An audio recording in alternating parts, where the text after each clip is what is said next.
আপনাদের একটা সন্তানকে রবিয়াতুর রায়ের মতো বানান না প্লিজ। আমাদের একটা রবিয়াতুর রায় প্রচন্ড দরকার। আপনার সন্তানকে যদি একজন আলবানি অথবা একজন শেখ বিন বাজ বানাতে পারেন, তাহলে গোটা পৃথিবী কিভাবে আলোকিত হতে পারে চিন্তা করে দেখেন। আমাদের এই দেশেও আপনারা যে সকল আলেমদেরকে শ্রদ্ধা করেন, এরকম একটা আলেম যদি আপনার সন্তান হয়, তাহলে আপনি চিন্তা করে দেখেন তো, মা হিসেবে, বাবা হিসেবে আপনার মর্যাদাটা কোথায় যেতে পারে। এই স্বপ্ন কে দেখবে? আপনারা না দেখলে কারা দেখবে এই স্বপ্ন? এই স্বপ্ন তো আপনাকে দেখতো। বাংলাদেশের সবচেয়ে বড় আলেম আপনারা যাদেরকে মনে করেন, এরকম একজনের মতো হোক না। আপনার সন্তানের সেই যোগ্যতা তো আছে। ইসলাম কিন্তু সংসার বিরাগী হওয়াকে হারাম ঘোষণা করেছে, হারাম। সংসারী বিরাগী ওয়ারহবানিয়াতান ইবতাদাউহা মা কাতাবনাহা আলাইহিম।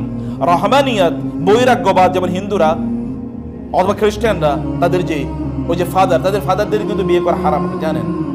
এবং তাদের নান অর্থাৎ যারা খ্রিস্টান পাদ্রী, যারা পুরুষ অথবা মহিলা, তাদের জন্য বিয়ে করা হারাম। যেমন বৌদ্ধদের তাদের মঙ্ক বা তাদের যে ভিক্ষুদের, যেমন হিন্দুদের বৈরাগী হিন্দু ইয়েতে আছে। ইসলামে কিন্তু কোনো বৈরাগ্য প্রথা নাই। রাসূলুল্লাহ সাল্লাল্লাহু আলাইহি ওয়াসাল্লাম তো তিনি একসাথে তার 9 জন স্ত্রী ছিলেন। তাহলে পারিবারিক জীবনটা কত স্ট্রং হওয়া লাগে। পরিবার আল্লাহ রাসূলের চেয়ে বড় আদর্শ কি আছে? তিনি পরিবারকে কিভাবে তিনি করেছেন। তার স্ত্রী আছে, তার সন্তান সন্ততি আছে, তাদেরকে তিনি সময় দিয়েছেন, তার সাথে তিনি কথাবার্তা বলেছেন, গল্প করেছেন, ইত্যকার। এই জন্য রাসূলুল্লাহ সাল্লাল্লাহু আলাইহি ওয়াসাল্লাম বৈরাগ্যবাদকে তিনি হারাম ঘোষণা করেছেন। ইসলামে নিষিদ্ধ বৈরাগ্যবাদ, ইসলাম এটাকে অনুমোদন করে না। তো এই জন্য আমাদেরকে, প্রিয় বোনেরা এবং ভাইরা, আমাদের জীবনটা যেন উদ্দেশ্যহীন না হয়। আপনারা এই যে পারিবারিক জীবন তৈরি করেছেন, এটা উদ্দেশ্যহীন যেন না হয়। উদ্দেশ্য কি? যেমন আমি এর আগে বলেছি, আপনাদের একটা সন্তানকে রবিয়াতুর রায়ের মতো বানান না প্লিজ। আমাদের একটা রবিয়াতুর রায় প্রচন্ড দরকার।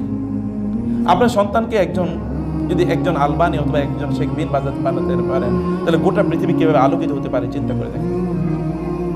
আমাদের এই দেশেও আপনারা যে সকল আলেমদেরকে শ্রদ্ধা করেন, এরকম একটা আলেম যদি আপনার সন্তান হয়, তাহলে আপনি চিন্তা করে দেখেন তো, মা হিসেবে, বাবা হিসেবে আপনার মর্যাদাটা কোথায় যেতে পারে। এই স্বপ্ন কে দেখবে? আপনারা না দেখলে কারা দেখবে এই স্বপ্ন?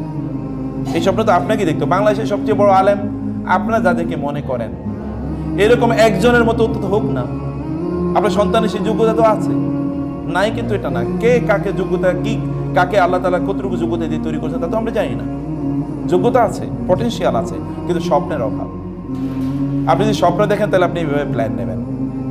স্বপ্ন যদি সেভাবে না দেখেন, তাহলে তো প্ল্যান নেবেন না। এরকম একটা স্বপ্ন আমাদের সবারই দেখা দরকার।